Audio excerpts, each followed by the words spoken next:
मा सियाल गोथां बेलाय फाग्ला फाग्ला सियाल गोथां थायो नामा माखौबा सियाल गोथां नों आंथ' खोनाफेराखै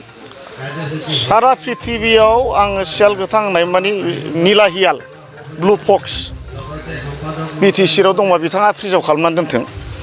बेखौ वार्ल्डनि मानसिफ्रा नायगोन वार्ल्ड माबा फरेस्टनि मिनिस्टार हिसाबै नङा होमबा बे बिथाङा गरमजों बुंफ्लांदों जानो हागौ न दाउट बिथाङाबो गोरों गोरा मानसि मिथिखागौ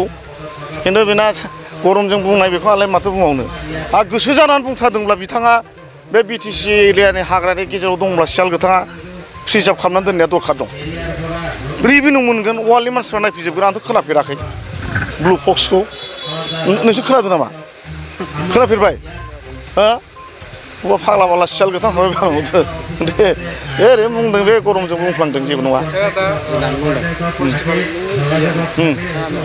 बिजेपिखौहाय हाग्रा ओनसोलखौ दंस' खालामनो नागिरदोंबो होनना बुंदों नोंथाङा मा बुंगोन बेथ' बे गरमजों बुंनाय बिजेपियाथ' माब्लाबाबो हाग्रा दंस' खालामा फरेस्टखौ प्रिजार्भसो खालामो आसाम सरकार भारत सरकार स्ट्रंनिफ्राय स्ट्रंसो जोङो बिराद बिफांसो गायो मारै फोजोबनो जोंथ' फोजोबनायनि लामायाव जों बिजेपि खालामाखै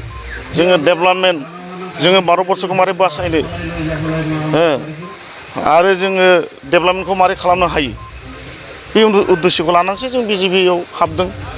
आरो बिदि दंफाङाथ' ओरैनो बुंनो थाङोब्ला